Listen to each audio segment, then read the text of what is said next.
está gravando aqui que a gente... Agora está gravando. Perfeito. Quando vocês escrevem aqui na caixa de mensagem, quando eu compartilho a minha tela, eu não vejo a caixa de mensagem. Então, eu preciso que vocês mandem um áudio para mim, tá? Voltaram a ver a tela? Voltamos. Isso, perfeito. Então, a característica muito intrínseca, muito visualmente, ali na hora que fosse caracterizar um sistema construtivo, seria essa ideia de montagem. Vocês veem grandes equipamentos, né? Aí vocês já podem perceber que a edificação de vocês, o edifício, ele demanda espaço em volta, é meio contraditório. O sistema construtivo industrializado, ele elimina determinados espaços e exige outros espaços, né? Ele elimina, de repente, o armazenamento fragmentado dos materiais que você tinha lá no sistema construtivo convencional. Por outro lado, você tem necessidade de espaço em volta para movimentar os equipamentos que vão fazer esse processo de montagem, literalmente, das suas placas, das suas peças, dos seus elementos que já vêm prontos da indústria para você meramente fazer ali uma instalação. Então, já tem ali uma diferença entre os sistemas anteriores. Eu vou mudar de slide, me fala se mudou aí para vocês.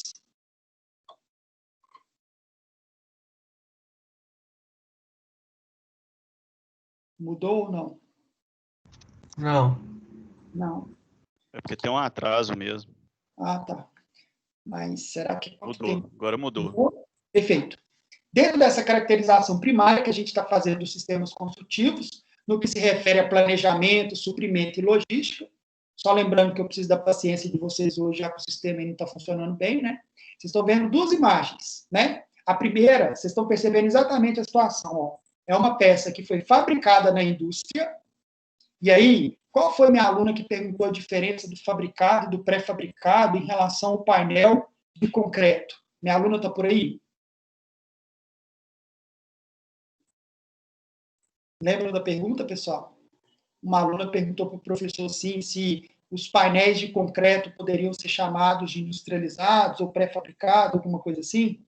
A gente explicou na aula passada. Essa peça que está sendo instalada aí, a gente chamaria de peça pré-fabricada. Ela foi feita numa indústria, não tem dúvida, tá? É diferente do pré-moldado, que foi feito ali num estabelecimento não com o porte, as características e o controle de uma indústria, mas provavelmente essa peça aqui de concreto que vocês estão vendo que os dois profissionais estão instalando ali, com a ajuda, né, de um equipamento, vocês percebem que ele veio de uma indústria, de uma fábrica, né? Um processo fabril.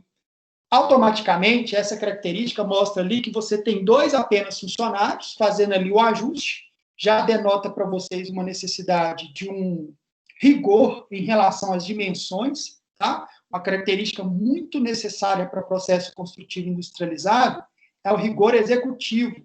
Por quê? As medidas entre os extremos, o ponto em que tem um camarada e o outro ponto em que vai ser instalada essa peça, ela tem que ser totalmente obedecida. Na construção convencional, pessoal, é muito comum a gente ter falha em relação às dimensões, né? Uma quebrinha ali de 2, 3 centímetros variando, né? Determinadas situações em que você chega com uma peça pronta, o ajuste não permite essa tal folga que a gente tem na construção tradicional e que acaba replicando ali na necessidade de você ter que fazer remendos ou complementos. Outra característica do sistema construtivo industrializado é a ideia da produção em série. Normalmente, pessoal, um sistema desse, tão evoluído, ele fica muito voltado para grandes construtoras, por uma condição básica. À medida em que ela tem uma produção enorme, vai fazendo uma produção em série, ela consegue comprar grandes volumes da indústria por um valor acessível, né? Então, outra condição que remete a essa ideia de produção em série está ligada à última linha aí da nossa frase, que é justamente a exigência de um alto investimento inicial. O sistema construtivo convencional que a gente estudou, você não tem necessidade de muito recurso no começo. Entretanto, você gasta muito recurso durante a construção. Já no sistema construtivo industrializado, você precisa de ter muito recurso no começo, porque você vai ter que comprar volumes expressivos para poder justificar ali o valor até mesmo da aquisição, e automaticamente você consegue enxugar durante o processo construtivo, né? Você não tem várias etapas, processo de montagem. Aqui, a depender da circunstância, uma meia dúzia de dias você já resolveu toda a estrutura do seu prédio. Claro que não é bem exatamente assim, mas só para vocês entenderem a proporção, né? As peças já chegam prontas, você não tem tanto tempo de produção dentro do canteiro. É um sistema naturalmente de montagem, as peças já chegam prontas, você vai fazer só a acomodação delas ali dentro de um rigor dimensional, porque essas placas, essas peças, esses produtos vêm geralmente modulados, né? São modelos, moldes que as indústrias criam e que vocês precisam observar lá na fase de projeto, né? Se, por exemplo, um aluno nosso aí está projetando um sistema construtivo, que essa estrutura vai ser toda pré-fabricada, o seu processo de desenho, das dimensões, vai ter que observar os moldes das peças da fábrica ou da indústria, melhor dizendo, que vocês vão contratar. Então, vocês têm que ter essa noção prévia. E, automaticamente, uma outra condição que é inerente ao sistema construtivo industrializado seria lá a demanda por grandes equipamentos, até para poder fazer essa movimentação desses elementos grandes, pesados, né, volumosos, dentro de um canteiro. Troquei de slide. Me avisa aí quando tiver trocado.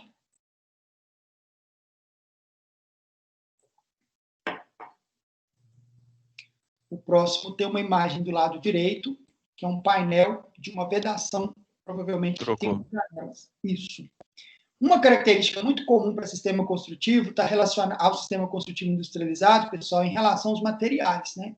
Na verdade, os materiais já não vão chegar mais fragmentados ou pré-prontos para o seu canteiro. Pré-pronto. O pré-pronto que a gente fala, por exemplo, pode ser a argamassa. Nesse caso, seu painel, por exemplo, vai chegar já pronto para ser instalado no seu canteiro, né? No local específico onde foi determinado. E aí você tem um processo de fabricação desses produtos, desses materiais, na indústria, e com certeza, o fato desses produtos serem feitos dentro de uma indústria, eles vão ter ali uma característica muito peculiar, que é um controle tecnológico já pré-existente, né? A indústria, por si só, dentro dos processos de fabricação que ela tem, ela passa por controles tecnológicos. Qual que é a diferença disso, de repente, para uma produção em canteiro? É pouco provável que numa produção em canteiro, alguém escreveu para mim aí, escreveu? Professor, Foi. parece que o slide baixou no Teams aí tá aparecendo ele todo lá. Ah, graças a Deus. Ótimo. Então vamos para ele, né, que ele é bem melhor. Que beleza. Mas esse eu acho que é outro slide. A não ser que você usa um só, né, professor? Está lá no fim. Está lá no fim. No fim. Ah, beleza. Não, fico até mais feliz. Só que a gente vai usar isso aqui por pouco tempo. Tem slide novo. O slide novo é outro arquivo. Mas vamos com paciência, né? Dentro da ideia, enquanto o arquivo está gerando aqui, pessoal, uma condição muito comum no sistema de construção convencional é que, ao ter que fazer os produtos e os processos dentro de canteiro, vocês acabam, vou mostrar ao professor aí, né, professor? Vocês acabam, necessariamente, não tendo o controle que seria necessário. E o problema vai aparecer lá no futuro. Um produto feito na fábrica, na indústria, consequentemente, passou por um controle tecnológico, é o mínimo que se espera. Então, você já tem um produto com garantia. É totalmente diferente, né? Te dá mais segurança. É claro que dentro de um lote de produção de um determinado material, de uma peça que seja, né, fabricada na indústria, um volume ali pode ter, um volume pequeno, pode ter uma possível falha. Mas isso é muito irrisório em relação ao que a gente tem da produção na indústria, que é um elemento positivo quando a gente está adotando essa técnica ou esse sistema dentro dos nossos canteiros. Geralmente, os nossos produtos não apresentam falhas, porque eles já chegam prontos. Não acredito que o slide 35 foi justamente do arquivo que não era para ter aberto. Hoje está difícil, hein? Vamos lá. Abre o outro, né, professor? 27 de agosto.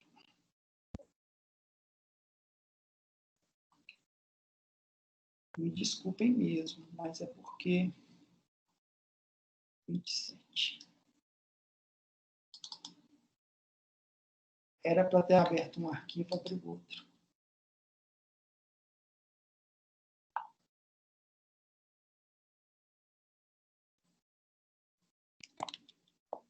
Que tristeza, hein?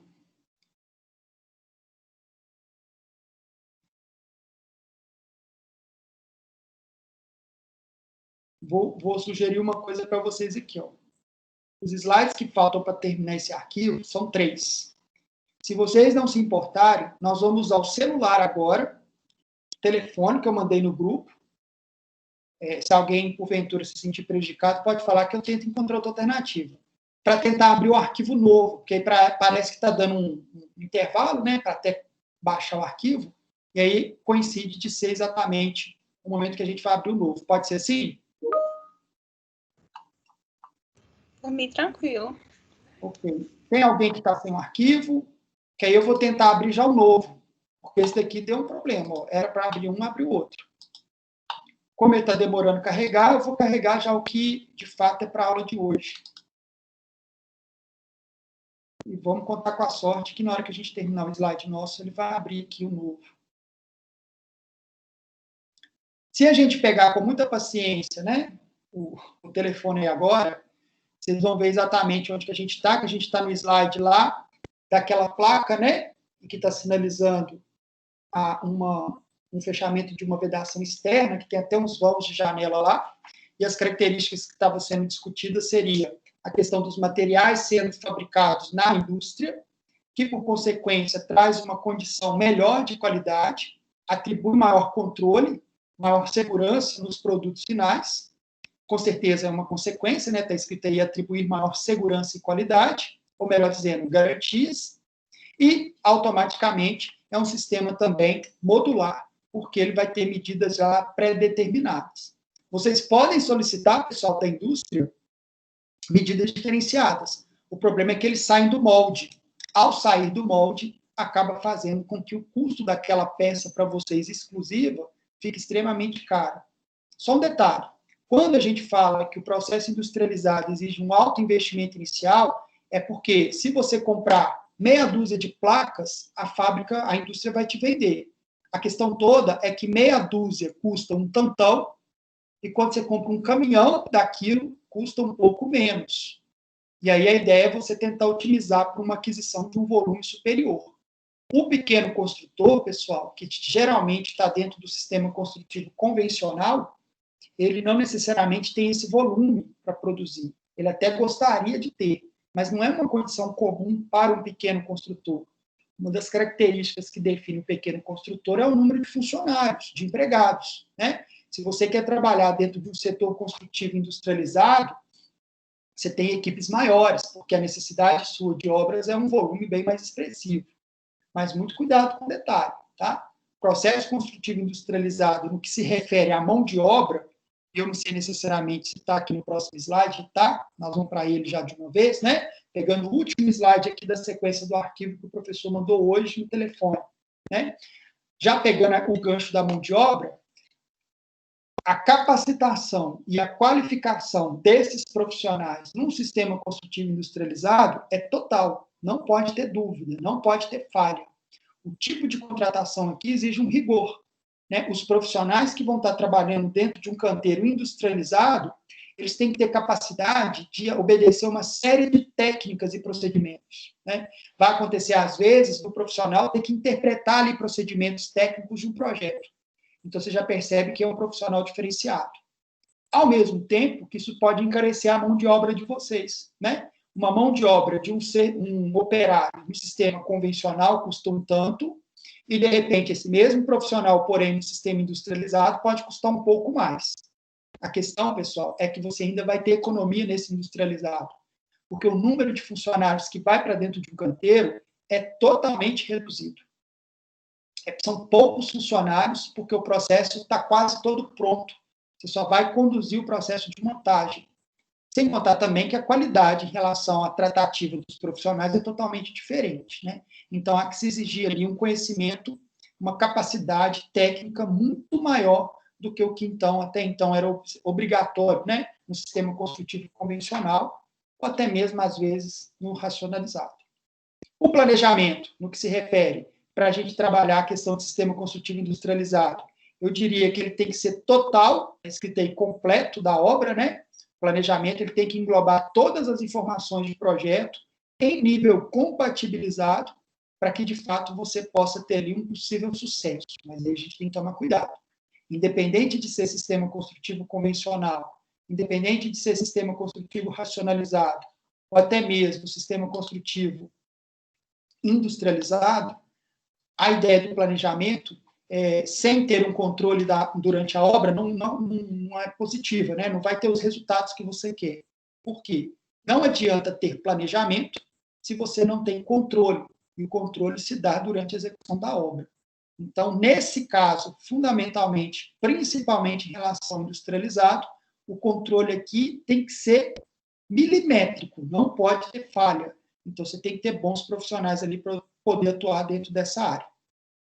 Os projetos, então, em nível executivo e compatibilizado, uma vez que o processo executivo é totalmente rigoroso, que não pode ter falha, né, dimensional, digamos assim, não tem como você ajustar dentro do canteiro. A mão de obra, só para frisar de novo, totalmente qualificada e muito capacitada, e automaticamente, se vocês olharem, né, essa imagem, eu achei ela legal, apesar dela não demonstrar assim, obras vultuosas, né? Quando a gente pensa em sistema construtivo industrializado, a gente fica pensando em obras gigantescas, mas olha aqui, você tem uma produção em série, você tem ali sistemas que chegaram prontos, que você está fazendo provavelmente uma montagem.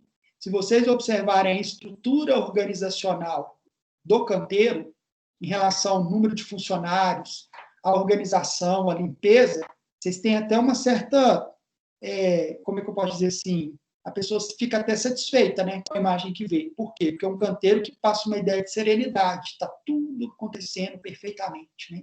A perfeição está nesse canteiro. Por quê? Tudo organizado, limpo, sem resíduo, um número mínimo de funcionários e os processos construtivos ali acontecendo de maneira favorável. Agora, vamos entender isso aqui, que agora, na hora que vocês pegam a imagem, a gente percebe que eles estão fabricando os painéis dentro do próprio canteiro. Agora que eu fui observar essa imagem. Aqui, na verdade, é o processo de fabricação dentro do próprio canteiro dos painéis que provavelmente vão ser instalados em outra parte do canteiro, né? Mas, ainda assim, você pode pensar que seria uma ideia de uma característica de um sistema construtivo industrializado, que traz uma série de benefícios. Para terminar essa discussão dos sistemas, eu costumo dizer que não cabe mais a gente trabalhar no sistema construtivo convencional e que o ideal seria, principalmente pensando em proporção, né, de 100%, o slide aqui está parado no sistema racionalizado. Esse aqui é o problema, porque para mim ele nem abriu. Mas o racionalizado é porque eu vou ter que parar de compartilhar essa tela. Vamos ver aqui como é que ele faz. A representação. Espera aí.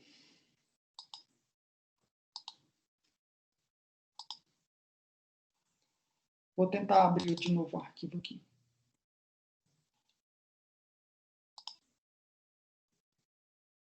Agora aparece só eu ou está na tela antiga ainda? Só você. Aconteceu a mesma coisa na minha aula anterior. Aqui.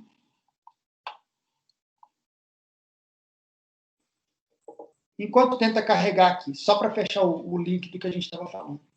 De 100% das construtoras que produzem edifícios do país, edifícios residenciais, 100% dessas empresas construtoras, em torno de 94 são pequenas, 94, 95.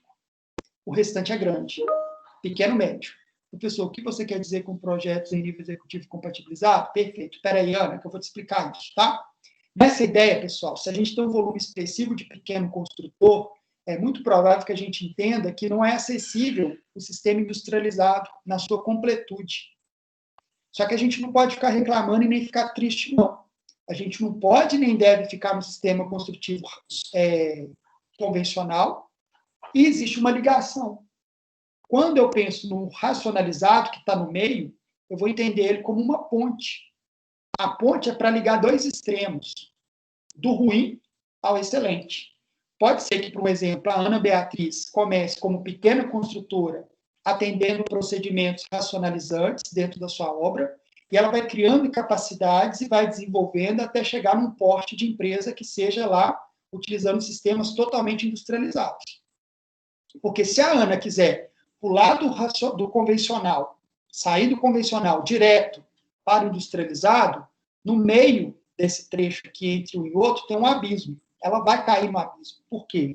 Quem quer se tornar industrializado um dia tem que ter procedimentos que começam com práticas simples no sistema racionalizado. O fato de você ter o mínimo de projeto, de ter que observar projeto, o fato de você ter uma mão de obra que já tem um mínimo já de capacitação bem melhor do que o convencional, isso tudo já são indícios que, na medida em que ela vai desenvolvendo, ela vai melhorando essas competências da sua equipe, dos seus profissionais, até o ponto de um dia, de repente, ela se tornar industrializada totalmente, fazer os processos construtivos industrializados. Agora, nada quer dizer que a Ana Beatriz precisa obrigatoriamente chegar no sistema industrializado. Ela pode ser uma boa construtora do ramo de edificações, durante a vida toda dela ter trabalho e ficar no sistema racionalizado. Então, a gente entende o racionalizado como sendo uma ponte para ligar o ruim ao quem sabe, talvez. Se ela não chegar nesse quem sabe, talvez, que é industrializado, ela ainda consegue se manter de maneira muito eficiente, muito efetiva na função que ela se dispôs a fazer, que é trabalhar como engenheira construtora de edifícios residenciais. Aí a Ana perguntando o seguinte: professor, o que você chama aí de projeto em nível executivo e compatibilizado? O que acontece, Ana? Tem um exemplo que vocês vão perceber isso na vida profissional de vocês. Rezando aqui para esse arquivo abrir, né, gente? A cultura projetual no país já não é favorável. O pessoal sempre acha que projetar é perder tempo, que projetar é gastar dinheiro. Perfeito. Ainda passando por esse desafio, quem às vezes projeta, Ana, e o restante também presta atenção, entra numa outra situação tão ruim quanto essa primeira. Qual que é? Por exemplo, a Tainara vai contratar alguém para poder fazer o projeto de arquitetura. A princípio, o projeto de arquitetura deveria ser concebido em comunhão com os complementares, tendo comunicação. Mas aí a Tainara contrata o Ricardo para poder fazer o projeto de arquitetura, eu faço o projeto, entrego para ela. A Tainara vai automaticamente, contrata a Roberta, para a Roberta fazer a parte de estrutura. A Tainara vai e contrata o Otávio, para o Otávio poder fazer a parte de elétrica. E a Neilza vai ficar com a parte de hidráulica. No final, a Tainara tem praticamente 4 projetos, arquitetônico, estrutural, elétrico e hidráulico, de profissionais diferentes, até aí tudo bem, mas esses projetos não se conversaram. É quando a gente vai para uma obra e a gente descobre, de repente, que, às vezes, está passando uma tubulação de hidráulica bem no meio da sua viga. Ou, às vezes, um pilar está exatamente no local da arquitetura que não seria permitido pela ideia que foi pensada.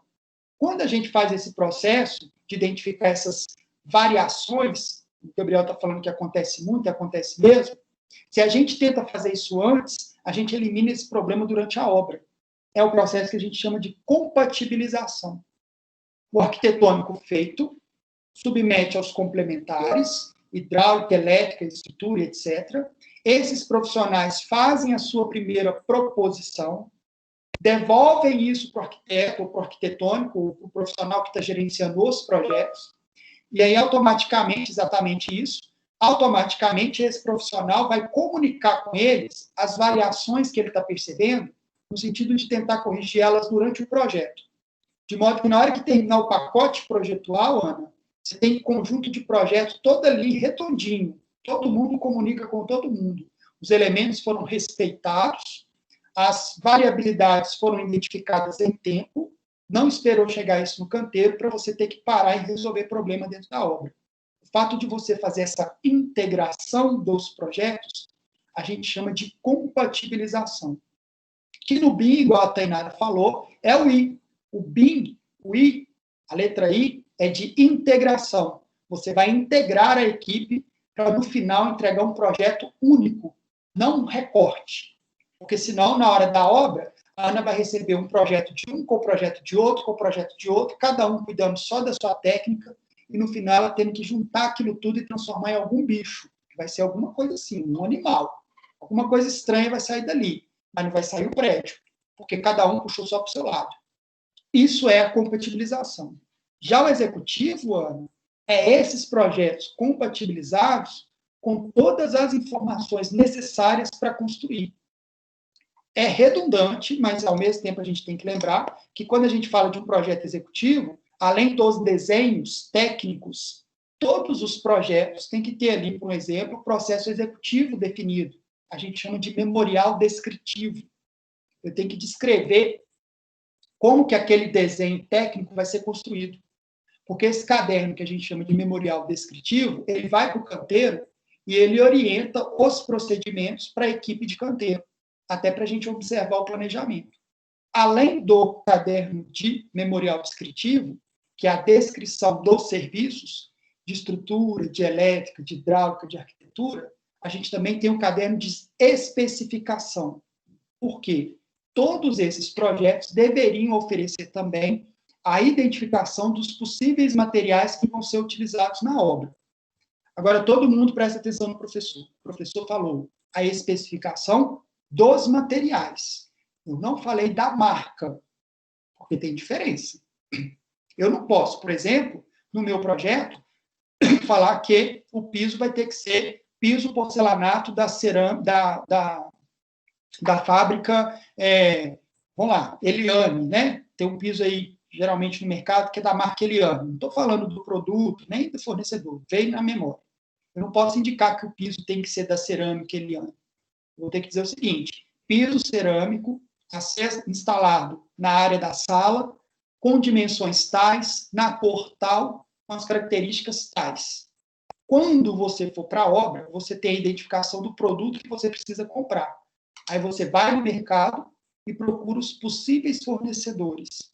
Então, você não está indicando marca, você está indicando as propriedades que o produto tem que oferecer. Você pega aquela especificação, manda para o seu setor de compras, o seu setor de compras aciona os possíveis fornecedores e eles automaticamente oferecem aquilo que tem e você vai comparar qual que é o mais eficiente. Então, projeto compatibilizado e executivo, e quando isso não acontece, de mandar a marca e não mandar a característica, ao invés de mandar a característica, mandar a marca. É isso? Isso. Isso nós vamos falar também um pouquinho à frente, viu, Gabriel? Mas tá de boa a pergunta aqui, porque cabe, né? A cultura aí fora, pessoal, é de indicar a marca. O certo seria indicar o produto. Tem diferença. Material, né? Material constituinte. Vamos pensar aqui. Vamos imaginar que quando a especificação só existe um fornecedor. Perfeito. Mas isso é raro na construção civil, né, Gabriel? Por exemplo, piso, só tem de um? Não, professor. Né? Revestimento, só tem de um? Não. Tinta, só tem de uma marca? Não. Tem umas coisas que a gente cria, que é tipo assim, falou em sabão em pó, lembrou da marca Omo. Para quem cuida de casa, deve saber disso. Falou da palha de aço que você vai... Olha que interessante. Vou pôr na lista de compra da Ana Beatriz. A Ana Beatriz vai morar sozinha e vai fazer a compra da semana dela. Aí ela escreveu assim, para auxiliar dela lá. Estou fazendo a lista de compra aqui. Comprar uma palha de aço. Palha de aço para limpar vasilha. Automaticamente ela deve querer dizer assim, comprar Bombril. Ah, professor, eu não sou de Bombril, eu sou de outra marca. Tá bom, gente. A gente também está fazendo apologia à marca. Mas a Tainara já lembrou do Bombril, né? Comprar, de repente, uma sandália, aí lembra, Havaiana, porque a gente vai meio voltado para a marca. A gente não pode indicar a marca, pessoal. A gente tem que indicar as características do que pode vir a ser da marca Havaiana.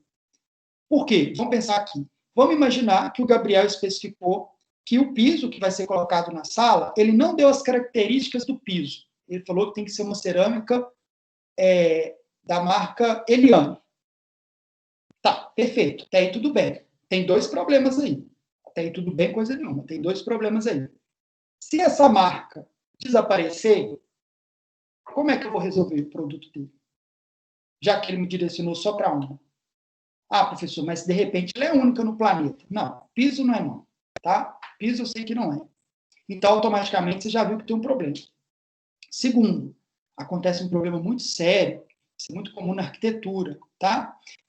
Quando o profissional é contratado, por exemplo, para fazer todo o acabamento da casa, né, o detalhamento dos revestimentos, E acontece, às vezes, do profissional fazer uma coisa muito comum. Estou rezando para essa tela abrir aqui, gente. Não é que eu estou empurrando com a barriga, não. Eu fico olhando para a tela querendo ver minha apresentação. Vamos imaginar aqui que o Gabriel me contratou. Bom, vamos pensar aqui melhor. O Gabriel contratou a Tainara fez a obra no osso.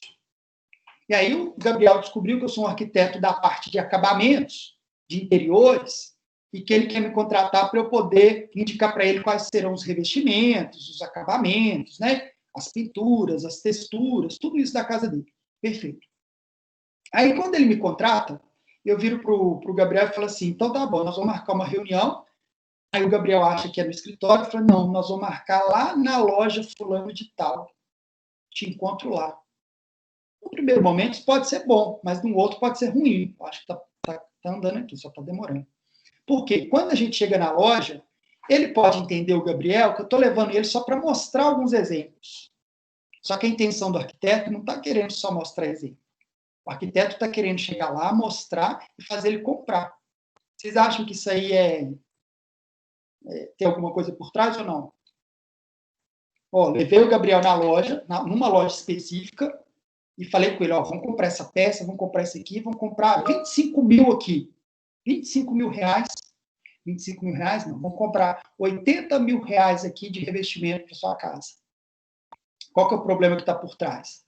Geralmente, os arquitetos chegavam na loja antes e faziam um acordo com uma tal reserva técnica.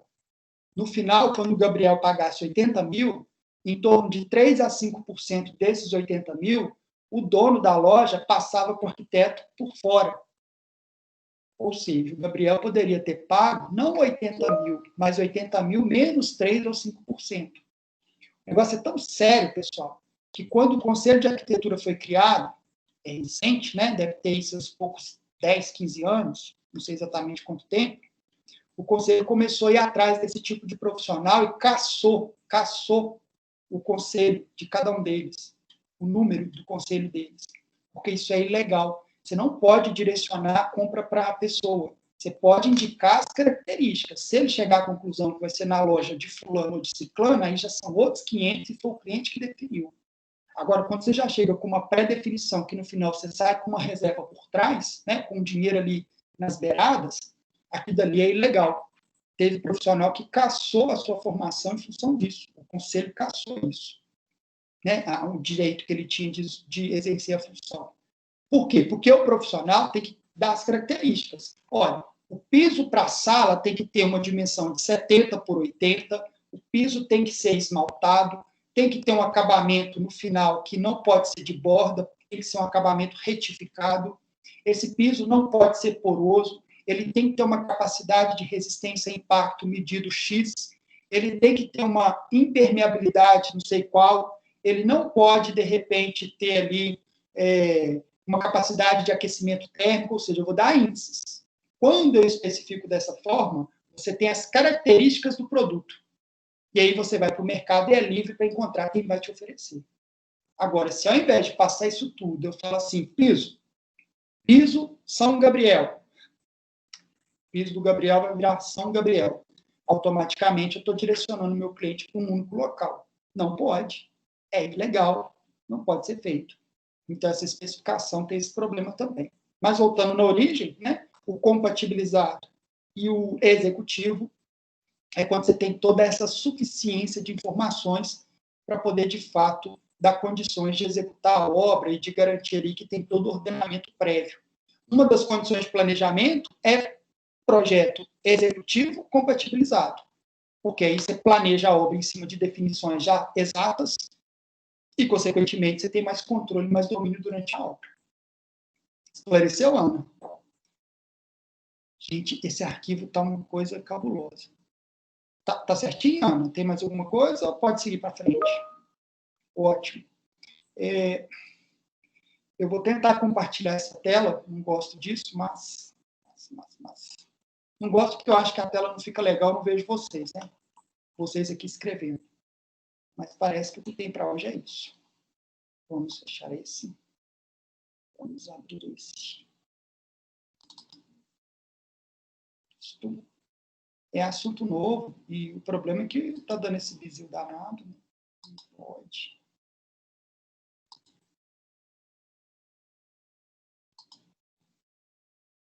Acho que agora vai.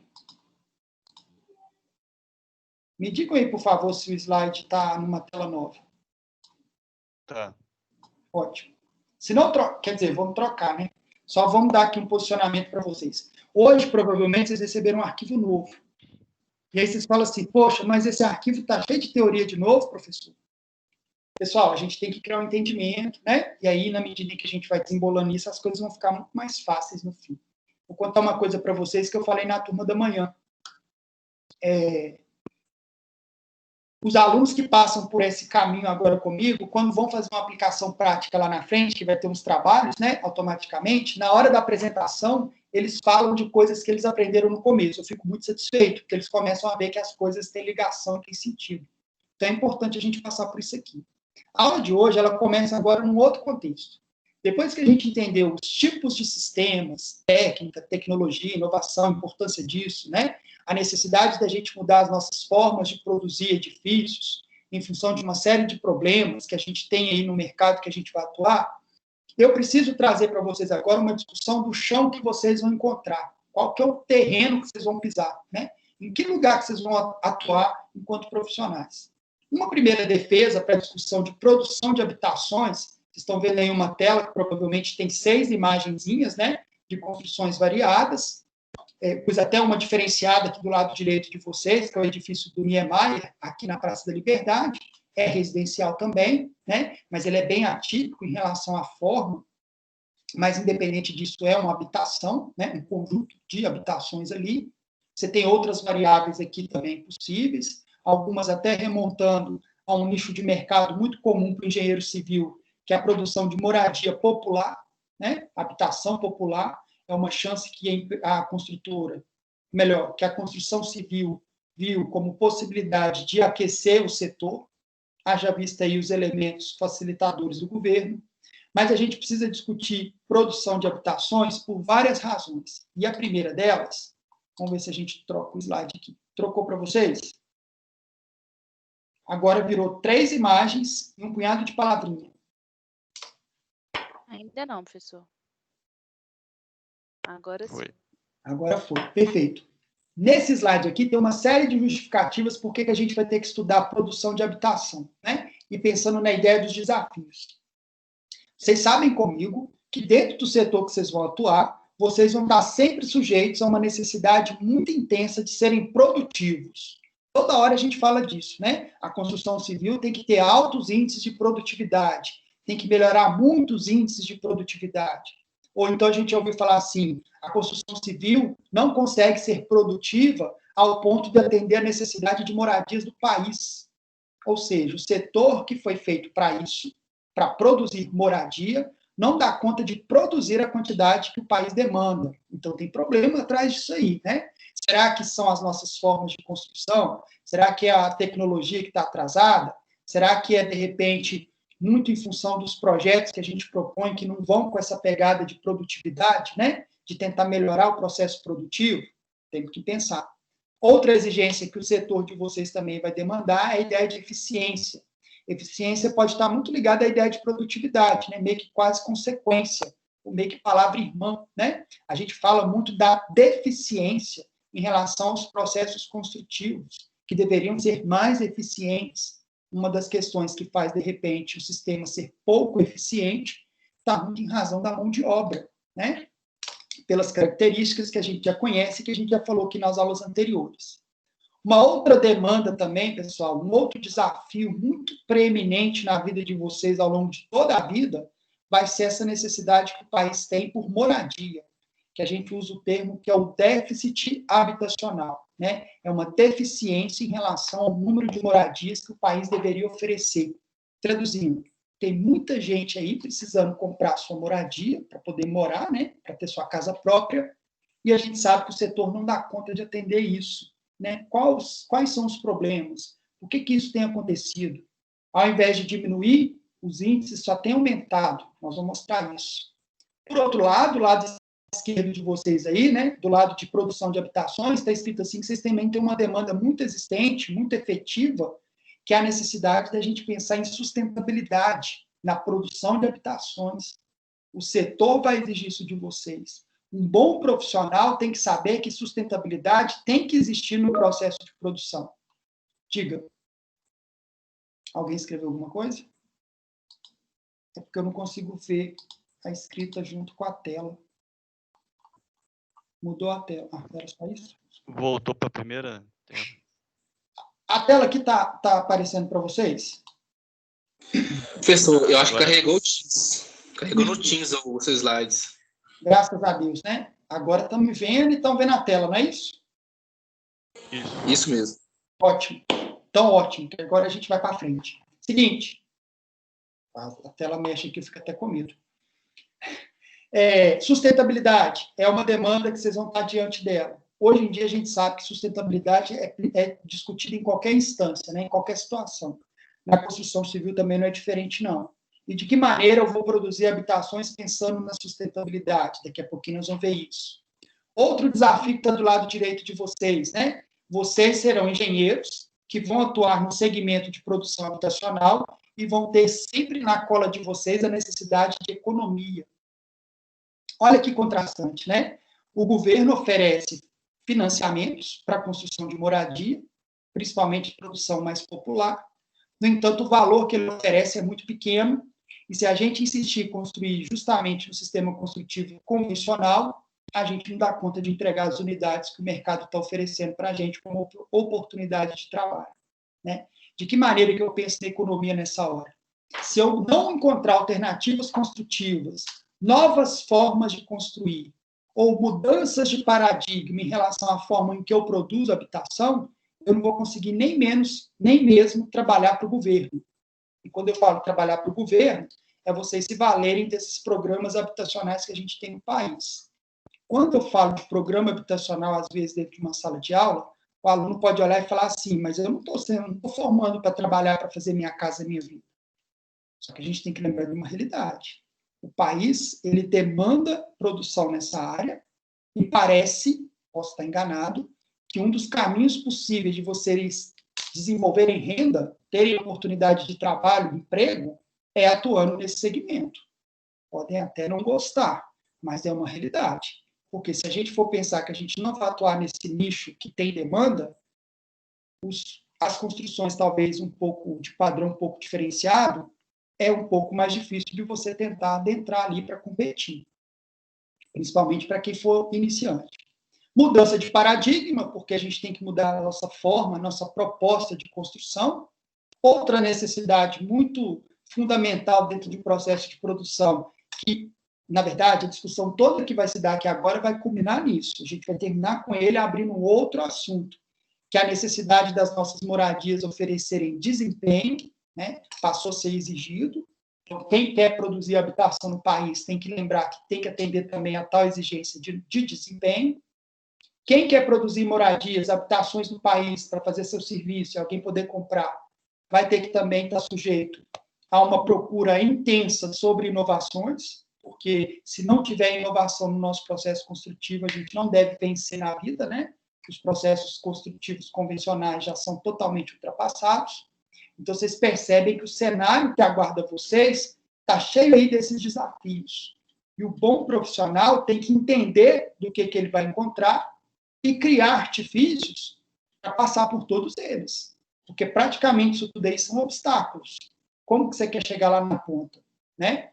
De repente, não considerando esses fatores, mas aí a qualidade do seu produto final pode ficar duvidosa.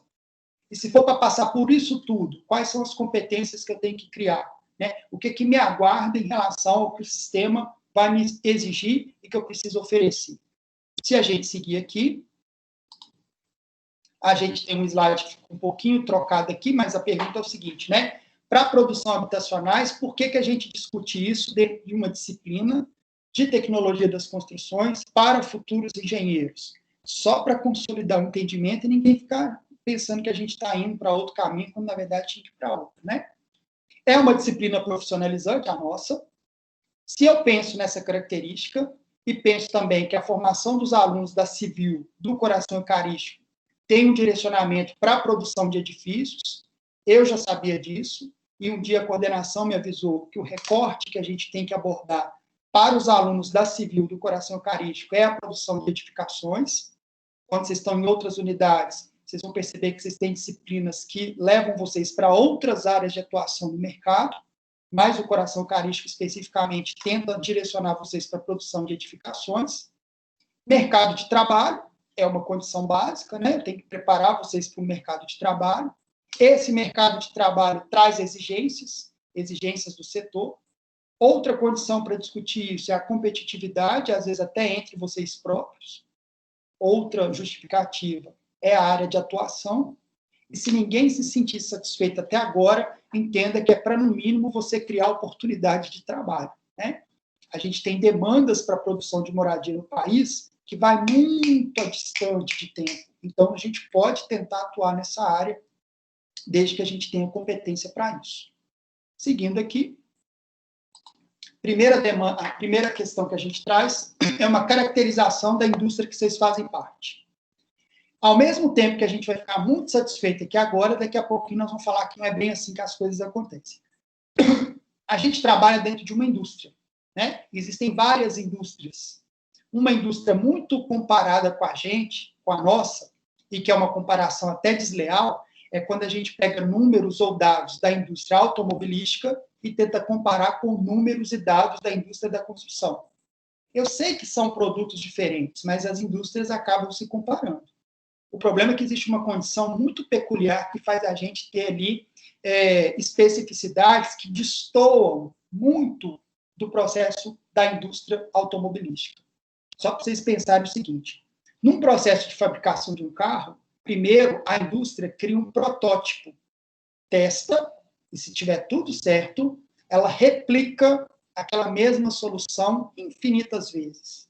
Ali ela tem controle, ali ela testou antes, ela descobriu se tinha alguma falha, ajustou, e depois que deu tudo certinho, ela sai replicando o mesmo tipo de automóvel milhares de vezes. Na construção civil, pessoal, pela singularidade, ou seja, cada moradia é uma, e o fato disso também acontecer, a gente não consegue, primeiro, fazer uma casa para o cliente, ele testar, se der certo, depois a gente faz uma segunda casa para o cliente. Não tem protótipo na construção civil. Quando você está fazendo, você já está fazendo para entregar, para funcionar. E outra coisa, cada edificação, por mais semelhante que ela vai ser, principalmente para esses edifícios que a gente vê aí de moradia habitacional, né, que é a sensação de que você fez mais do mesmo, sempre do mesmo jeito, se você considerar que a implantação já diferencia uma obra da outra, você vai perceber que cada obra é singular. Não tem aquela ideia de repetição igual o automóvel tem, né? Às vezes troca a mão de obra, às vezes troca a solução de projeto, às vezes troca a forma de implantação em função dos condicionantes do terreno. Isso tudo são elementos que vão fazer com que essa construção se torne totalmente individualizada. Então, não dá para comparar uma indústria com a outra. A indústria automobilística também tem uma outra característica muito favorável, que é uma capacidade de mão de obra diferenciada. A nossa é totalmente desvirtuada. A gente já viu sobre isso. No entanto, tanto ela, a indústria automobilística, quanto a nossa, ela tem uma relevância nacional, assim, tremenda. Vocês já pararam para pensar, já devem ter ouvido, que quando o cenário do país econômico está efervescente, está produzindo, tanto a indústria de automóveis quanto a indústria da construção civil está ali, ó, pondo lenha na fogueira. A coisa está funcionando. Por quê? Está produzindo, está gerando emprego e renda. Então, ela tem uma representatividade nacional muito grande. Não é só no nosso país, não, tá? Em qualquer país, a indústria, por exemplo, da construção civil, e principalmente o nosso subsetor, que é de edificações, tem aí uma representatividade, né? Uma ligação muito íntima. Quando o país está bem, o setor está ótimo. Quando o país está mal, o setor sofre, e é o que a gente está vivendo hoje. E como se não bastasse, além do país estar mal, quando o nosso setor quebra, o nosso setor, quando esse país volta a melhorar, é o último a melhorar. Você já deve ter ouvido falar disso. Então, vamos dizer o seguinte, ó, vamos imaginar que entrou uma crise. E aí, os setores foram, né, sendo prejudicados, a indústria da construção civil também ficou prejudicada, e aí criou ali um prejuízo para todo mundo. Quando o governo ou o país começa a melhorar, só depois de todo mundo, exceto a construção, tiver melhorado, é que a construção civil volta a respirar. Então, o nosso processo de recomposição é muito lento. Por quê? Porque as pessoas, geralmente, na hora que vão construir, elas colocam isso como segunda alternativa diante de uma crise, mas não deixam de comer, não deixam de vestir. Então, vocês começaram a perceber que tem algumas variáveis aí que faz a gente ficar ali meio temeroso, né? Meio fragilizado.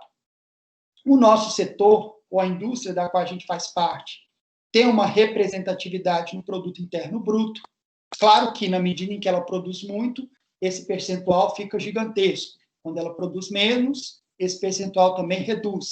Mas, ainda assim, ele é impactante se comparar com outras indústrias.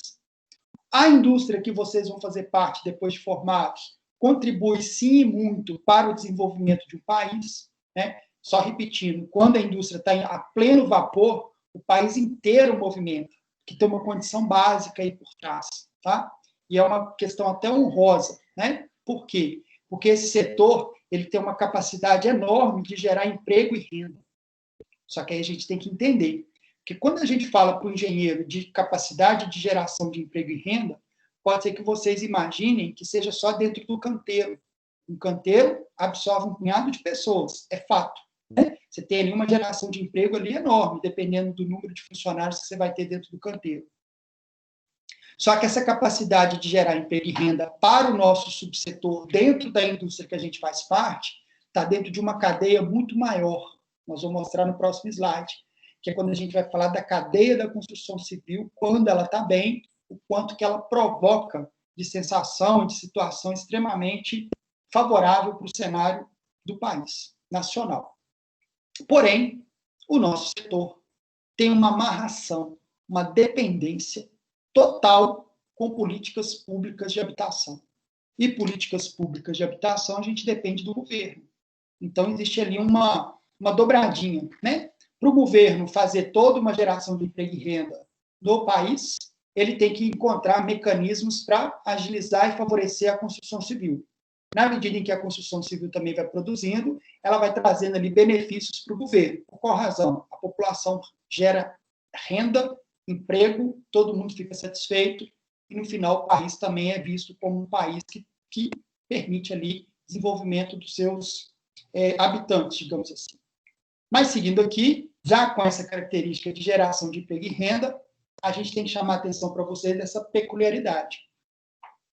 A nossa construção, que a gente atua, está justamente no quarto retângulo. Vocês estão vendo aí quatro retângulozinhos sequenciais, onde tem uma que está escrita assim, construção. Né? A gente está dentro desse recorte. A questão toda, pessoal, é que a construção civil começa muito antes a movimentar pessoas, gerar emprego e renda, muito antes da gente estar dentro do nosso canteiro. E o negócio não para só no canteiro, não, vai para depois. Então, quando a gente fala que é um setor que gera emprego e renda, quando vocês estão construindo uma casa, por mais simples que ela seja, vocês estão ativando alguém lá na extração de matéria-prima para poder trabalhar. Ao passo que, depois que eles extraem essa matéria-prima, vai gerar uma outra classe de emprego, que é quando esse material vai para a indústria, para ele poder ser o quê? Beneficiado. Depois que esse material é beneficiado, automaticamente ele vai para um outro setor que gera emprego, que é o setor de comércio, para você buscar junto aos fornecedores. E aí, de fato, chega na sua mão dentro do canteiro que você também gera emprego e renda. Só que as coisas não param por aí. O edifício, depois que vocês constroem, ele ainda gera mais emprego e renda durante as fases de manutenção, conservação e, no fim da vida do edifício, de demolição. Olha a quantidade de gente que a gente consegue empregar quando o setor está bem. Por isso que a gente entende por que hoje tem tanta gente desempregada. Por quê? O setor da construção civil está totalmente travado, não consegue reerguer, está demorando, né? E é natural se demorar mesmo. E, consequentemente, tanta gente que podia estar trabalhando antes da gente, junto da gente e depois da gente, está esperando essa construção reacender para a gente poder, de fato, poder gerar mais emprego e mais renda. Né? Só que aí a gente tem que tomar um cuidado, que ao mesmo tempo que a gente tem uma dependência muito total, quase total, digamos assim, das políticas públicas, a gente não pode ficar só esperando o governo reagir. Onde você quer chegar, professor? Eu queria muito provocar em vocês que, na medida em que vocês perceberem que, além de depender do governo, vocês também podem ser provocadores de alternativas, que vocês tivessem condições de encontrar alternativas construtivas, que sejam econômicas, eficientes, que tenham desempenho, que mantenham vocês no mercado, independente de crise ou não, porque, bem ou mal, mesmo num volume menor, vocês estariam gerando outros empregos. É a consequência, né? Eu não preciso ficar esperando o governo criar um programa habitacional para a minha empresa trabalhar. Porque se for para me esperar isso acontecer, pode não acontecer ou pode demorar a acontecer. Na verdade, pessoal, não demora, porque nós vamos falar disso daqui a pouquinho. O problema é que o que tem sido ofertado não tem sido tão eficiente quanto deveria. Seguindo aqui, se por um lado a gente caracterizou a geração de emprego e renda, trouxe essa ideia da cadeia tão complexa, que envolve uma série de pessoas antes, durante e depois da construção, a gente fala de uma outra demanda que vocês vão ter também na construção civil, dentro do subsetor de edificações, que é essa carência por moradia. Vocês já devem ter ouvido falar desse termo, né? O déficit habitacional. Muitas das propostas do governo para a política habitacional, para oferecer recursos e vocês poderem construir, para alguém poder comprar, essa é a lógica, está ligada a esses números. Né? E o problema, pessoal, é que esses números, ao invés de pelo menos estagnar, só aumentam. Né? Deveria, no mínimo, reduzir, ou então pelo menos ficar paralisado. Não, só aumenta. Então, pode ser que a gente entenda também que o setor não está conseguindo atender. E a gente precisa entender por qual razão. É porque a gente só tem uma dependência do governo? Se o governo oferecer recurso, a gente constrói. Se o governo não oferecer recurso, a gente não constrói. Se o governo não oferece recurso em suficiência, quais são as alternativas que eu posso encontrar para poder oferecer moradias para essa parcela que precisa comprar? É a maneira que você vai se colocar no mercado, né? Então, esse déficit habitacional está relacionado aí à necessidade física de novas moradias para a solução de problemas sociais específicos de habitação. Só por uma curiosidade, em 2007, eram 7.261.000 e uns quebrados de necessidade de casa, que vocês tinham que construir.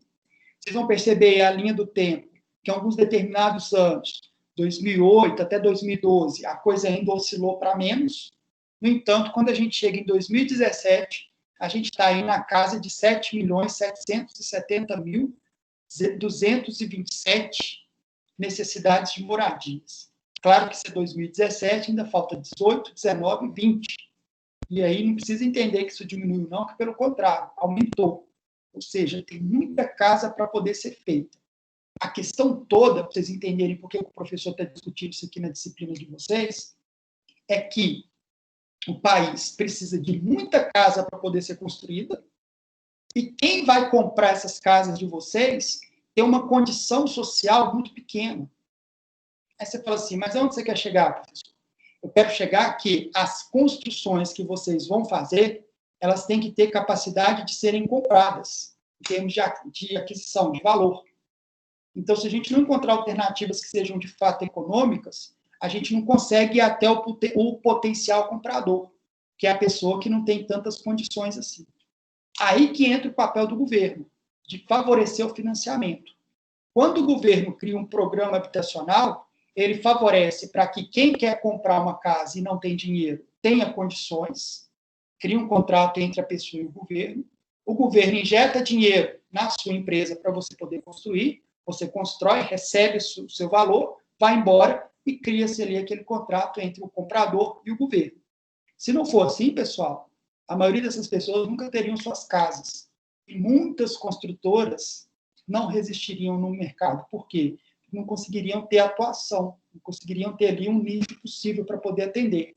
Então, muitas empresas hoje dependem desse facilitador, que é uma política habitacional, para poder favorecer o acesso ao crédito. É justamente isso, e vocês poderem produzir. Mas como é que esse déficit habitacional, então, é calculado, professor? Só para a gente entender mais ou menos a realidade, né? São 4 fatores, pessoal, para a gente chegar ali naquela casa dos 7.770.000 necessidade de moradias. O primeiro deles é uma condição muito comum no Brasil, né? Um número expressivo de habitações precárias e que pode ser subdividida em domicílios rústicos, que não necessariamente utilizam os materiais convencionais de obra, geralmente são fechados ali com outros tipos de materiais que não os blocos, né? Você tem ali fechamento com madeira, com tela, com metal, às vezes até com plástico, que seja, você tem condições ali extremamente precárias. Por outro lado, você também tem a possibilidade de contabilizar dentro dessa habitação precária os domicílios improvisados, né, que são locais que não foram feitos para serem residências e que o pessoal está ocupando como residência. Isso entra dentro do número dos 7.770.000. Além disso, a coabitação familiar é quando numa mesma casa tem mais de uma família, isso também entra na conta. Outro fator, o preço excessivo, o ônus excessivo de aluguel urbano. Muitas famílias moram de aluguel, isso é um fator depreciativo, elas nunca vão conseguir comprar suas casas, porque o dinheiro que elas recebem é para pagar o aluguel. Nunca não, né? Elas terão dificuldade. E o quarto, para terminar esse somatório dos 4 componentes, é esse adensamento excessivo em domicílio alugado. Não confundir coabitação, que é o 2, com o 4, que é o adensamento excessivo. A coabitação, 2 famílias numa mesma casa. O adensamento excessivo é quando num dormitório você tem mais que 3 pessoas dormindo. São realidades super comuns aí nos nossos centros urbanos e às vezes nos aglomerados. Isso tudo somado dá os 7 milhões, quase 8 milhões de necessidade de moradia do país. Vocês já perceberam que o perfil, repete o 3, vamos lá. Isso. Ônus excessivo do aluguel urbano. Muitas das pessoas, Otávio, que não têm moradia própria, eles moram de aluguel. Eles não moram debaixo da ponte, nunca foi improvisado, ou às vezes, de repente, numa habitação que não era feita para ser habitação, que era de uso comercial, e às vezes o cara foi lá e adaptou. Eles moram exatamente na casa de alguém, né, alugado. Então, por exemplo, todo o recurso que ele tem durante o mês, a renda dele, que ele poderia estar juntando para comprar uma casa, ele tem que pagar aluguel. Então, esse grupo de famílias que paga aluguel entra dentro dessa cifra de 7.700.000 moradias que precisam ser feitas. Então, ônus excessivo do aluguel urbano seria a necessidade das pessoas terem que pagar aluguel para morar. O quarto, no caso, é o adensamento excessivo em domicílio. Quantas pessoas você tem a mais que 3, né? Tendo mais que 3 pessoas dentro de um quarto, de um dormitório, elas entrariam dentro dessa conta. Por exemplo, você tem uma única família, e essa família tem lá, com todo respeito, mas vamos imaginar que ela tem 12 filhos, e tem apenas 2 quartos. Dorme 6 num e 6 no outro. É mais ou menos assim que funciona.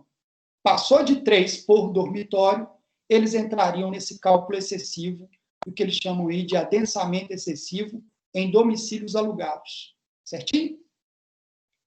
São esses fatores que, somados, chegam lá nos 7.770 e poucos mil. Correto. Certinho, Otávio? Isso. Só para fechar esse acerto aqui, para vocês entenderem aonde que vocês entram, é justamente o fato do seguinte: vocês já traçaram grande parte, olha que interessante, pessoal. Vocês já definiram o perfil do padrão econômico de quem precisa de casa nesse país. Porque os que já têm dinheiro, os que têm condições, vão procurar as construtoras, as grandes construtoras às vezes. Mas tem um volume enorme de gente que tem pouco recurso. Aí você fala assim, então você está querendo dar uma aula de sociologia? Falar para a gente poder fazer obra de graça para os outros? Ninguém falou isso aqui até agora. Só estou dizendo o seguinte, ao conhecer e entender o padrão das pessoas que poderá ser seu cliente, você vai ter que buscar as alternativas que atendam à necessidade do seu cliente. Se você quiser trabalhar, vai ter que ser assim. Né? Quem mandou, eu falo muito brincando, né, mas com um pouquinho de maldade, quem mandou querer ser engenheiro num país em que 7.700.000 pessoas precisam comprar casas e tem que ser a custos enxutos? Se não quer viver numa realidade dessa, vai para outro país, talvez tenha. Mas, a princípio, de repente, o que tem para a gente agora no jogo é isso. Como que eu me torno capaz para atender isso? Ao saber que você está numa realidade como essa, eu, no mínimo, tenho que te provocar a pensar em alternativas construtivas que sejam econômicas, eficientes, e que você consiga trabalhar sem ter prejuízo e atender a demanda dessa população gigantesca que o país tem. É para isso que a disciplina foi feita, para pôr vocês para pensar em alternativa. O cenário que vos aguarda é esse. Como é que vai ser a situação? Aí nós vamos ver como é que a gente vai reagir. Por quê? Porque quando a gente está falando desse déficit, eu trouxe essa publicação aqui, né, um título só provocativo, né? Olha para você ver, em 2019, quase um ano atrás, aí vai falar que a reportagem está antiga, não tem problema, eu sei que está, mas está super atual, sai uma reportagem específica dizendo o seguinte, olha, esse déficit habitacional atinge aí maior marca em 10 anos. A solução pode vir de onde? Do nosso ambiente. Se eu não provocar vocês a encontrar alternativas aqui enquanto a gente está sendo estudante, né?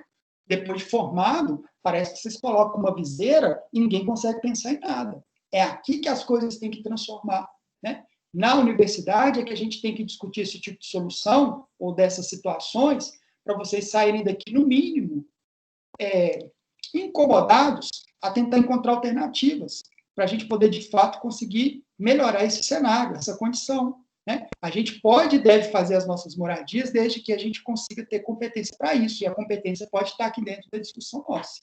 Né? Está escrito aí embaixo na barra de ferramenta, estou lendo aqui no telefone porque a barra não deixa ler, né? Brasil sofre aí com falta de 7,77 milhões de residências e universidades desenvolvem soluções construtivas de baixo custo que podem ajudar a sanar o problema. Ou seja, é do processo pensante, do raciocínio, que as alternativas vão ser criadas, para a gente não ficar entregando umas coisas aí duvidosas que eu vou mostrar daqui a pouquinho, né? Inconcebíveis. Passa a ideia de que, por ser uma população que não tem tanto recurso, vocês podem entregar qualquer coisa. Não é bem assim. Não é tão bem assim que a gente vai mostrar uma norma que vem imperativamente colocada aí, ó, foi colocada de maneira imperativa, porque as unidades que a gente estava entregando eram, no mínimo, questionáveis em relação à qualidade de desempenho. Aí fica escorando atrás desse discurso de que é uma população que não tem muita coisa, então qualquer coisa que receber, ele resolve. Você nunca será bom profissional assim. Você tem que ter uma ética, né? Naturalmente. Seguindo aqui, esse déficit, então, ele tem uma relação com as políticas habitacionais, né? O governo tem a obrigação de oferecer moradia digna, né? Assim que está escrito lá na Constituição. Mas toma cuidado, oferecer moradia digna é condições para que cada um tenha a sua. Não é o governo dar a moradia para cada um, não. Tá, gente? Tem uma distância nisso aí. Mas dentro dessa ideia, se o governo tem essa obrigação, ele tem que criar ali políticas de habitação, né? Políticas públicas de habitação. Vocês devem estar acompanhando o governo agora, né? E aí vocês percebem que há poucos minutos, praticamente, poucos dias, houve uma mudança. Nos últimos 10 anos, praticamente, havia um sistema de programa habitacional no país, que era o programa Minha Casa Minha Vida. Criado lá em 2009, a meta inicial naquela época era ter uma produção de 1 milhão de unidades de moradia de população de baixa renda. Os resultados entre os 10 anos, né, que teve, de maio de 2009 a julho de 2019, obviamente, eles conseguiram construir mais, porque o prazo aumentou, né? 5,7 milhões de contratos, sendo que 4,3 foram entregues, 4,3 milhões de unidades entregues, 222 mil unidades ainda em construção. Esse é mais ou menos o balanço do programa Minha Casa Minha Vida. Sem apologia nenhuma e direcionamento partidário, tá, gente? A gente tem que entender também que o trabalho de vocês é muito nobre. E quando a gente fala Minha Casa Minha Vida, as pessoas que vão estar comprando as unidades de vocês praticamente estão colocando a vida delas naquilo dali. É gente que, às vezes, juntou ali o dinheiro a vida toda para poder colocar na sua mão, confiando em você, para você entregar para ele um produto de qualidade. Se ele tem muito ou pouco, se você aceitou fazer com pouco, se vire e faça bem. Não mandei aceitar. Para que entrou nisso? E nesse caso, a gente tem que tomar muito cuidado, porque é praticamente para a vida toda da pessoa. A gente tem que dar condições de moradia digna, já que está querendo trabalhar no setor, já que quer fazer construção, tem que saber o que tem que oferecer. É condição mínima. Porém, né, a gente tem que entender que existem vários problemas, né? Por que esses programas habitacionais no país nunca dão certo? Geralmente, quando a gente estuda na arquitetura, a gente estuda os programas habitacionais que o governo criou ao longo do tempo. Nenhum deles deu certo. Nenhum. Esse também não deu. Independente de qualquer razão aqui direcionando, assim, talvez o aluno pense.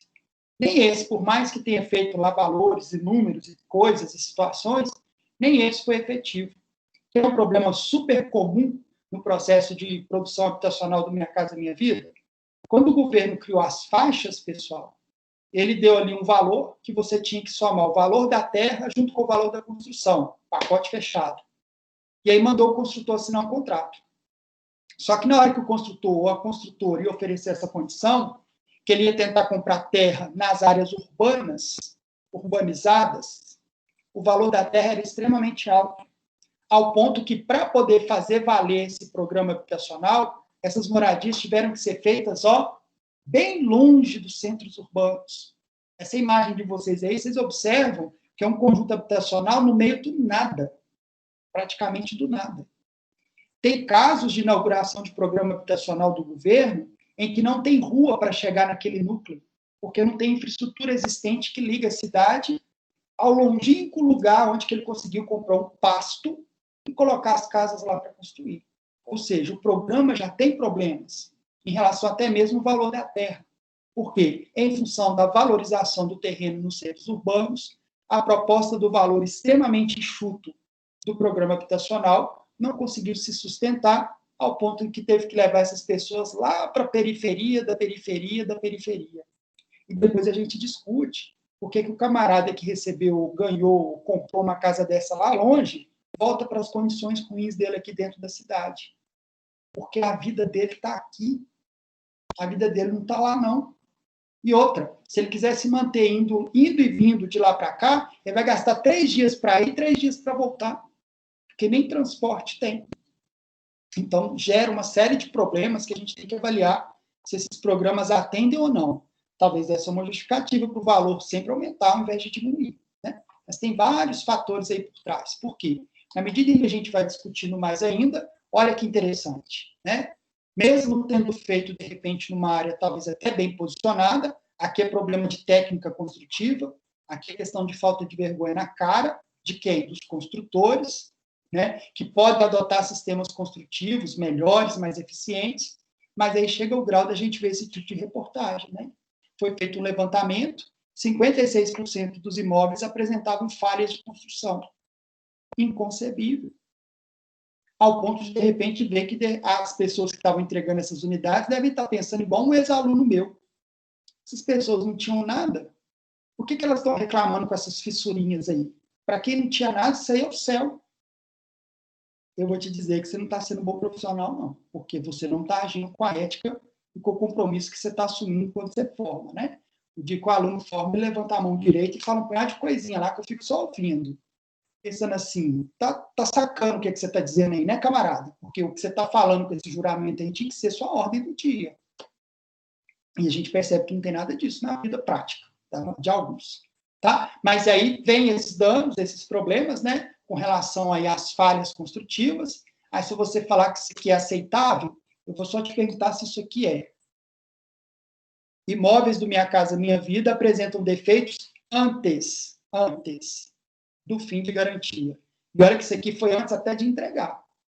Aqui, gente, não é nem questão de valor. É técnica construtiva que não foi obedecida. É sistema construtivo que falhou.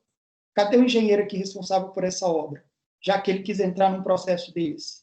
Se vocês olharem a base da imagem aqui, onde tem 2 pessoas aqui de colete amarelo, se vocês olharem aqui, parece que o terreno está até dando, o piso está suspenso e a terra está escavando ali por baixo, está escavado. É esse tipo de elemento que foi entregue. O mercado está capaz de oferecer um produto com qualidade? Cadê a capacidade desse setor? Que é tão expressivo, que é tão imponente. Que tipo de produto está entregando no final? Aí esconde atrás da ideia de que, como é um produto para a população de baixa renda, em função da restrição do valor, o que deu para fazer foi isso. Não fizesse. Não entrasse. Se entrou, tem que saber que o negócio tem que funcionar. É basicamente isso. Seguindo aqui. Aí, né, como se não bastasse, sem querer fazer crítica nenhuma, isso muito isento mesmo, né? Foi criado agora há poucos momentos para trás, aí, 2, 3 dias atrás, um novo sistema de política habitacional no governo. Imagino que vocês já saibam, né? Vocês já estão até estudando ele, porque daqui a pouco é ele que vai encontrar com vocês. Do Minha Casa Minha Vida migrou para o Casa Verde e Amarela, né? É uma medida provisória, salvo engano, não sei se esse é o termo exato, que foi criada ali a 996 de 2020, em que vai criar aí um novo sistema de política habitacional, cheio de críticas. Pode ser que dê certo, pode ser que dê errado. Mas uma pergunta para a gente pensar aqui na academia, para a gente pensar se realmente faz sentido, né? Será que é mais do mesmo? Será que, de repente, é só um repaginado? Porque tem um problema político no país, né? Cada político que entra quer mudar o tipo de roupa. O produto é o mesmo, mas a roupa está diferente, porque tem que estar com a roupa de fulano, não com a roupa de ciclano. E nessa hora a gente fica perdendo tempo com coisas desnecessárias e não melhorando as condições realmente das propostas de crédito, de financiamento, de juros, uma série de coisas. Então a gente tem que pensar se realmente faz sentido ficar fazendo esse troca-troca, né? Em função aí de ter uma política habitacional que seja favorável. Aonde que a gente entra, professor? São possibilidades de mercado de atuação de vocês daqui a pouquinho. Então a gente entra justamente aí, para discutir técnicas e tecnologias capazes de serem absorvidas por esse sistema.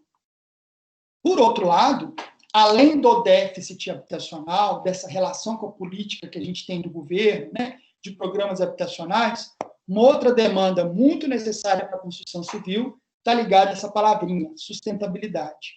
Só que a gente tem que entender a lógica, né?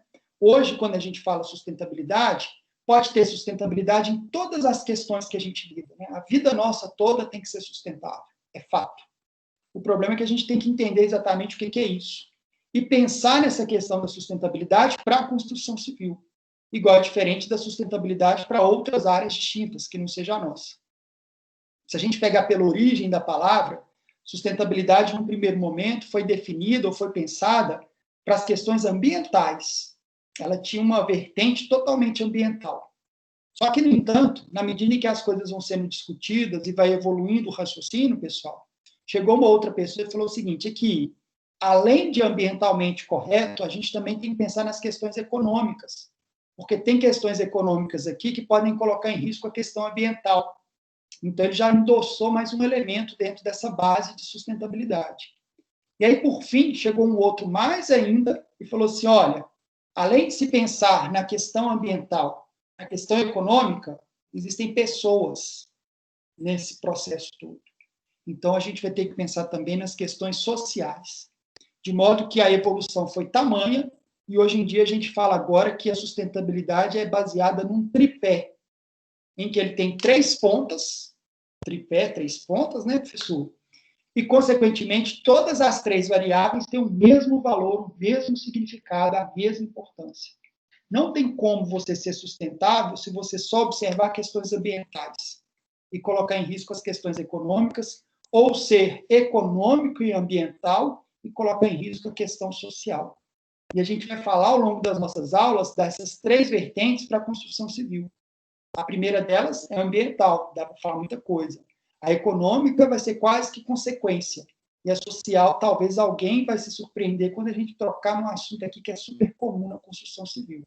Mas a gente precisa entender que esse parâmetro de sustentabilidade, ele não pode ser pensado só durante a execução da obra de vocês, ele tem que acontecer em toda a cadeia, e como a gente já apresentou no comecinho da aula de hoje, né? Aquelas figurinhas, desde a extração até a manutenção, de repente a entrega de volta, né, que seria a demolição, todas essas fases pode haver a ideia de sustentabilidade.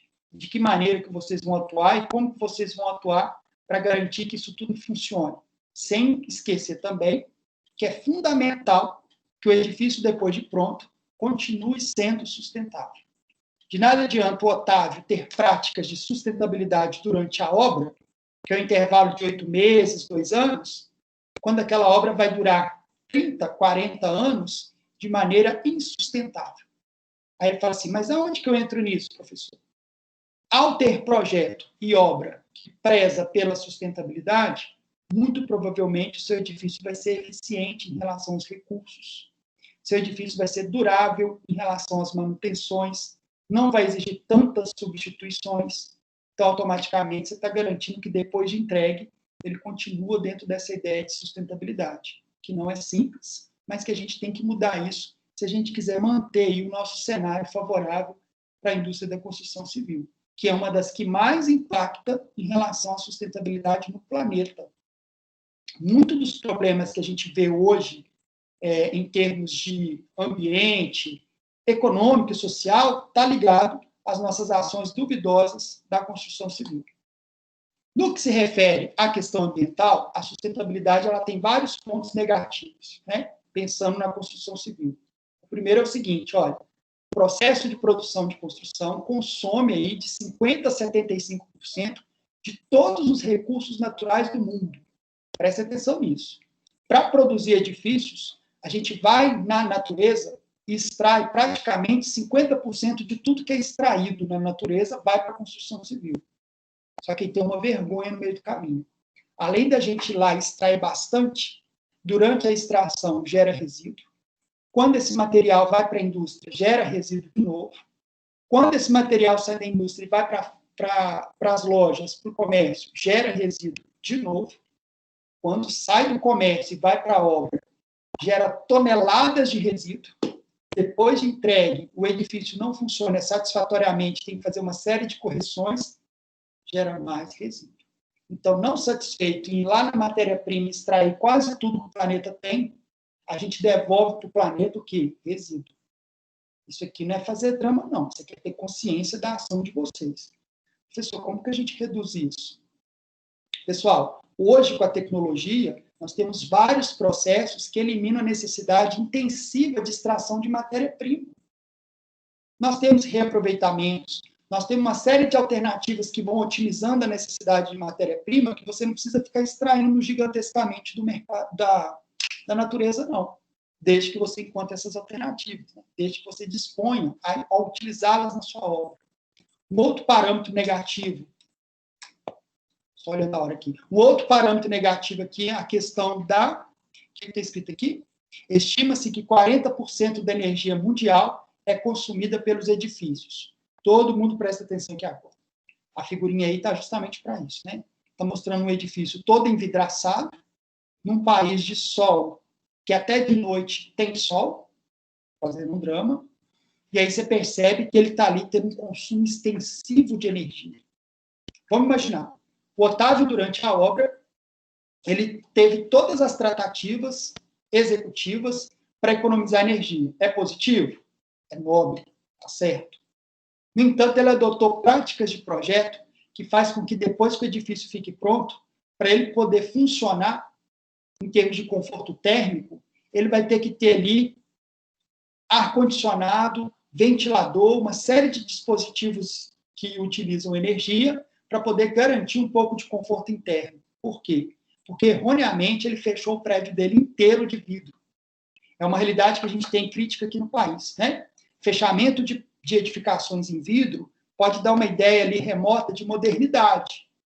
Sim, faz sentido, né? Quando a gente vai para outros países aí, que são países frios, vocês veem vários edifícios envelopados de vidro. Por quê? Quando aparecer um pouquinho de sol, esse sol tende a aquecer e aquece o ambiente interno. Essa é a realidade.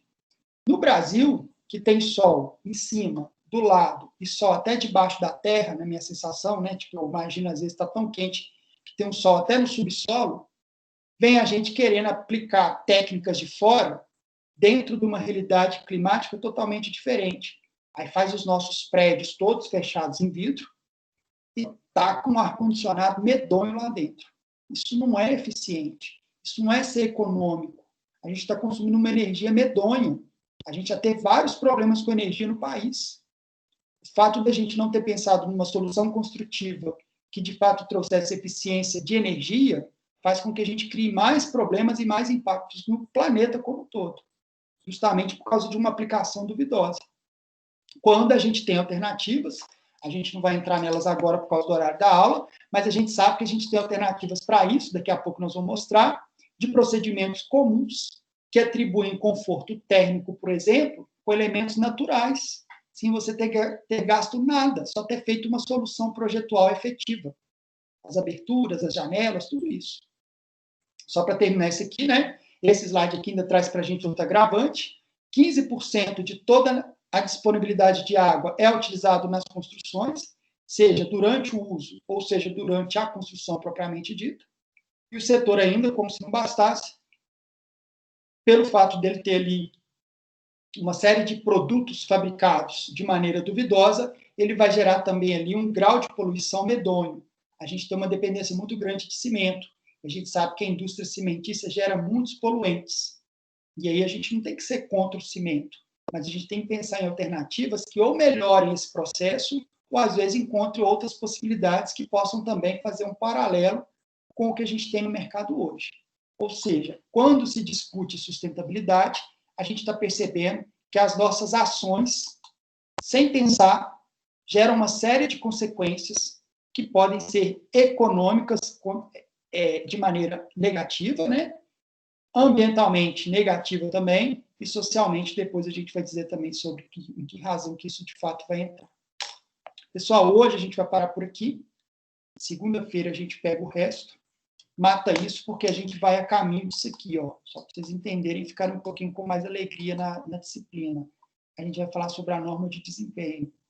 E a gente vai entender como é que uma casa tem que ter desempenho, quais são as características que ela tem que oferecer, porque isso vai culminar com uma atividade que vocês vão fazer de uma atividade prática. Mas isso é um pouquinho mais à frente. Certinho? Muito obrigado.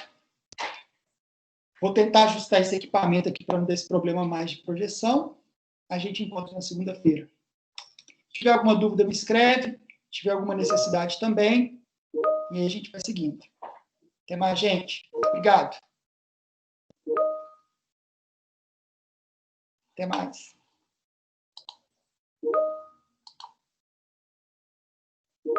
Até